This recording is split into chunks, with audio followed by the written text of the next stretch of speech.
John, first of all, you're going to go with Group 1. Yeah, Stevie, the round 2 Group 1 Premier Intermediate, Silvermines and Upperchurch, 2 p.m. on Saturday in Templederry. Both of those lost their opening games there. Silvermines going down to Ballina and Upperchurch going down to Carrickswan there, which was a surprise in a lot of people's eyes. But the Church will need to be more clinical than what they were the last day against the Swan. Like they certainly weren't, and they drove a lot of wides during the first half there, and they were really dependent on Paul Ryan there for 7 points, and Aaron Ryan 3, and Paddy Whalen got in there for a goal and a point there. But Paddy Green started the last day, but he was taken off at half time there and replaced. So they will definitely be hoping to come out, because they are still favourites in an awful lot of people's eyes. Like, Gavin Ryan there got in for 2 long range, 1 long range point and a 65 there after missing a couple early on. So they did. But when in the second half, they really couldn't get into it either, because Carrick Swans, really won that game on merit there. And I suppose the Silvermines went down to Ballina again by a small margin. But it's all to play for now on Sunday evening, because the loser here is as good as gone. Like, so, but I fancy the Church, to get over it in this one. And then we have on Saturday in Cashel there. It's part of a double header in Cashel there. Carrick Swans up against Ballina. As I said, the Swan put one over on the Church there, and it wasn't a fluke, it was a merit in their victory, and I suppose Callum Lanigan being the main man there, 5 points from frees there, but he was just unstoppable there, and they will fancy themselves, and I think they will. Their Ballina are hit with some injuries. Stephen O'Brien was injured for the football. Owen Power got injured during the football last week, and so did Charlie King. So that's a huge, if they are missing and they are doubtful, that'll be a huge loss to Ballina. But I think Carrick Swan, I still fancy Swan to get over the line there in that one, Stevie. Okay, I'm going to go over to Michael, and now we're going to have a look at Group 2. Yeah, Stevie, the second part of that double header in Cashel on Saturday sees West Reps Eire and McCarthy play Gortnahoe Glengoole, both winners there in round 1. Gortnahoe beat Cashel back 2 weeks ago. A real good game. Came out on top, got a goal on 60 minutes to put them 3 points ahead. Cashel got the next 2 scores in injury time and looked to have drawn it up when Aaron Maloney had a shot from just outside the 45, but it was waved wide and the game was blown up. So Gortnahoe, I suppose they had played very well that day. Keane Hayes, excellent for them, scored 1-8 in total, 1-5 from play, and he was the one that got that all important goal at the end of the game. And McCarthy, they played mine in round 1 only last weekend, the deferred game. Came out on top 25 points to 1-18 winners. Were in control for a lot of the game. Mine's goal came towards the end of the game. Conor O'Brien was excellent for Eire. Again, another one that's named on the Masters panel of late. And they had a real good spread of scorers. Dara Kelly had 2 points, Donnell Dwyer had 3 points, Dara Mooney I think had 2 or 3 points there from frees, and Paddy Bradshaw a couple of points. So Eire, since round 1 of the West Championship, are a lot more settled and seem to have their team placed more evenly. And look, I suppose a sneak feeling for the West team, but I suppose if you were a betting man, this will be very close, and a draw could be on the cards on this one. And if you look at Darren Mooney, his puck out's going to be crucial, but he can also score from long range. He can do anything, and if there's a penalty, he'll come up the field and dispatch it as well, or even 21s if they need goals. Terrific. I mean, we saw it in Dundrum when Eire were up against Cashel in the final round of the West Championship. He brought off some excellent saves, and like as a shot stopping goalkeeper is excellent, and then his puck outs and all that are excellent as well.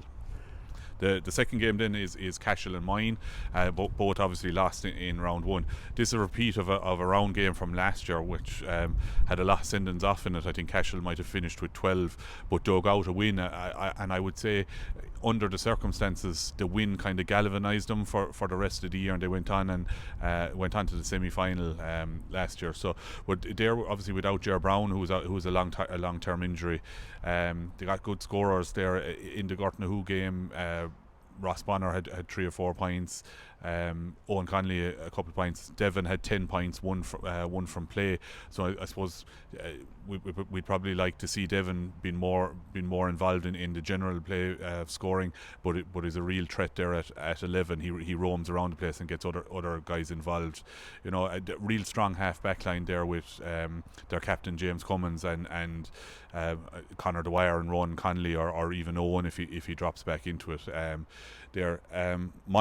Mine are struggling a little bit. They were in relegation last year after losing their first one to Arogue. Now they I suppose for their own sake they obviously will want to get a win in this one. Conor Bowe is out around the middle of the field. Garrod O'Connor got 11 points from centre forward, 9 from frees. Tossie Hamill is back in the half back line, which is where I suppose where he's most comfortable. They had two or three of their American guys that were in America back for the game against Arogue. Shane Lowe started up in forwards but was taken off. Kieran Lyde was at fullback, but obviously another week of training will have done them the world of good. But Cashel will be my pick here, Stevie. John, we're now moving on to Group 3. Yes, Stevie, we have Sarsfields and Borlahan. Dundrum 6:30 on Sunday. Said both of those first round winners there. Borlahan overcame a fancy Clonakilty side. Borlahan, intermediate winners last year, first year up in a while. Got a good win in that. 2 early goals there from Mark Downey there inside 4 minutes, and that was a great boost for them. And they drove on after that. And Tossie Ryan there, he hit 9 points there. Evan Ryan 3 points. Dara Hickey 2, and Sarsfields. They overcame their opening game there. Tommy Maher, Newport, in the opening game there. 27 points to 2-14. Tommy Maher with 6. Tommy Dial 3. Rory Purcell 5. Michael O'Brien 3. Keith Lanigan 4. Conor Lanigan 2. So, huge, big, all getting on it there. Now, these two teams met in the mid-semi-final there. Sarsfields led well at half time, but Borlahan came back into it in the second half and ran him to 2 points there. But I think the conditions on that mid-semi-final sort of led to, game of 2 halves. But I think, you'd have to fancy Sarsfields there. Last year's defeated finalists there after the replay. So I mean, they would have most of that team as well, Stevie. And then we have the 2 defeated round 1 teams, 2 North teams there. Newport and Midden and North Clonakilty up in Tumivara Sunday evening 6:30. They were probably caught by Borlahan there. Going into that first round, they fancied themselves. A lot of people fancied them, but they conceded the 2 early goals there, and then they lost Padda Byrne and Bobby Bergen there in the warm-up. So that was a sort of a double whammy for them. But they fought back into it, but they could never really get back into the game, I suppose, after that. John Joe Ryan with 7 points there, Keano Dwyer with 4. Newport, they went down to the Sarsfields there by the 7 points. Per Ryan was the most dangerous forward there, 1-8. Colin Fly the goal there. But I think Clonakilty will, come through in this one. Michael, next one. Yeah, Stevie, Group 4 is a double header in Dundrum there on Saturday. 4 o'clock is the first game, Killinall and the Tracy's. Killinall lost out to Burgess in round 1, a real good game, probably the game of the round in this competition. Killinall were as has been the case over a number of years, are backbone by the Dwyers, and Kieran Dwyer and Mouse Dwyer. Bubbles got 4 points, but he didn't hurl like I suppose we know that he can, but still came out of it with 4 points, so it's nothing to be sneezed at. Paddy Feehan, who was operating our kind of corner wing forward, had 1, 2 or 3, and if they'd have won, would probably have been man of the match. He was excellent all through. Tracy's the other side of that, Tracy's only 14 points in round 1, the lowest score across all three three competitions, they'll need to up their scoring rate if they're to trouble Killinall in this one. Shawnee Ryan Rogers didn't play in round one, and when he plays, he makes all that Tracy's team better. He seems to lift. They all seem to grow a foot when Sean is on. But if he's not there, it'll be a big loss for him. And I think Tracy's could struggle in this one in Dundrum on Saturday. The second part of that then sees Burgess and St Mary's. Burgess had a brilliant win, as we said, over Killinall. Stephen Kerwin and Stephen Murray, excellent for Burgess, put up big scores between them. Johnny Mulqueen then at wing back had a rip-roaring game, scored 1-1 off the half-back line, and Burgess just the North champions now, and they really showed it, Mary's, they beat Tracy's, obviously, as we said, scored 120. I would have thought maybe a little surprising because they struggled very badly against Killinall in the south, and they're missing James Morris and Seamus Kennedy, who is a manager slash selector now with his cousin. Long-term injury. He's a long-term injury. Yeah, both of them are long-term injuries and won't be back. McGarry was back for I think he played his first game against Tracy's, and he scored 4 or 5 points and was a real live wire. But just in general, I think Stevie Burgess probably will have too much for this, and Burgess are probably one of the teams that could quietly come into the reckoning for winning this competition. Okay, now John, we're going to move on to the Intermediate Hurling Championship. Yeah, the Intermediate Hurling Championship again, Group 1, Round 2, Cappawhite and Ballybacon. Both of those teams defeated in Round 1, Cappawhite by Golden there in a repeat of the West Final there, Ballybacon by Clonalty.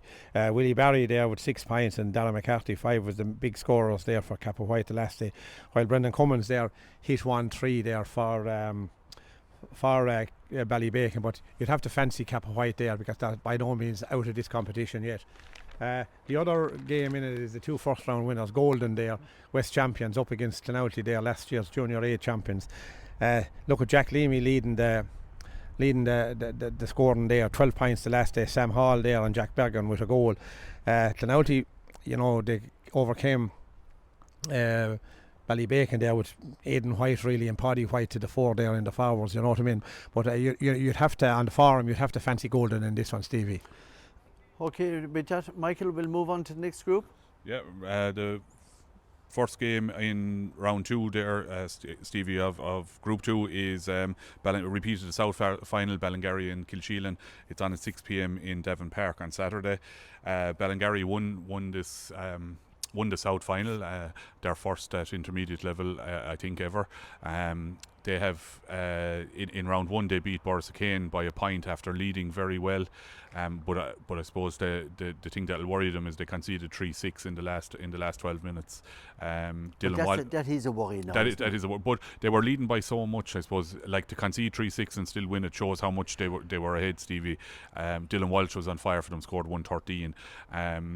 Bill Maher and Mark Yo are missing for Kilsheelan, although I believe Mark Yo is home after they both played for Tip New York there and winning the county final in New York last Sunday. So I think Kyo is eligible to play, whether he's home or not, I don't know, but that would be a big boost to Kilsheelan if he's available. The second game, the 2 losers, that's in Cappawhite on Sunday at 4 p.m. Borrisokane and Skiheen. Oisin Larkin was scorer-in-chief for Borrisokane, and led that comeback. He scored 2-6, 2-5 from frees. Both frees were 21 yards, and he buried both of them. Conor Sweeney was back for Skiheen hurling. We'd seen him come back for the Tip footballers during the year. Good to see him back hurling, and was a real menace against Kilsheelan. Kind of played corner forward, full forward. His ball was good in the air, scored 2 points, laid off some good ball. And Tomas Vaughan, or Mossy Vaughan, I think they call him, he scored 1-9 there from centre forward. So that would be he's a big player for Skiheen. This will be an interesting game. Skiheen have always been around the quarters over the last couple of years. Borrisokane have been thereabouts, but this is probably the toughest group in intermediate. With any of the 4 teams would probably be worthy coming out of it, John? Group 3? Yeah, Group 3 there, Arravale Rovers and Portroe. Portroe first round winners there. Portroe drew with Drummond Inch in round 1, but a feature of that game was John Sheedy scored 19 points out of that 26 points against Drum, and Portroe Drum was the first team out in the draw, and they were deemed to be the de facto winners of that. But Arravale went down 2 points there. They went down to Shannon Rovers. They had 23 points to 21. But I think Portroe will be probably good enough there to get over the line against Arravale there. That's on at 6:30 in Newport on Saturday evening. That's going to put Arravale under serious pressure. She's going to put them under serious pressure. Yeah, they were under serious pressure last year, but it will. A defeat for either of them they'll be under pressure, they'll be to avoid the relegation playoff. The other one, then we have the 2 winners. They're Shannon Rovers there against Drummond who drew, as I said, with Portroe. That's on in Neen on Sunday at half 1. Look, I think the verdict here should probably go to Drummond there in that one, Stevie. Now, I don't think they wouldn't have anyone lost since the round 1 of the senior. Michael, let's finally back to yourself again for 4. Yeah, round 4, the first game of the weekend, I think, Stevie, is tomorrow evening, 7:15 in the Reg. Knockavilla Kickham's against Moneygall. Both teams had very good round 1 victories and scored heavily. Kickham scored 5-18, Moneygall scored 2-24. So is it fair to say, Michael, it's going to be a difficult one to call now, this one? Yeah, I mean, Moneygall are probably among the favourites for the competition, but as I said, Kickham's had a very good win and scored heavily. Cormac Kerr done very well for them. Jamie Duncan had 2-1 there from the middle of the field. But Moneygall, they won round 1 without Joe Fogarty, and I think he had swelling in his knee or something, and they rested him. If he's back, that would be a big boost, obviously, for Moneygall. Sean Kennelly scored really well, scored 2-5. But I think it was 2 or 3 years ago, Moneygall were favourites, and Kickham's upturned them in a round 2 game. Kieran Breen was excellent, really man-marked Sean Kennelly that day, if I remember. But it should be a good game, I think, and will be interesting to see how what comes out of it. The second game is the last game of the round, is on Sunday in Care at 6 o'clock. Davins and the Church, Stevie. Davin scored 17 points in their loss to Moneygall.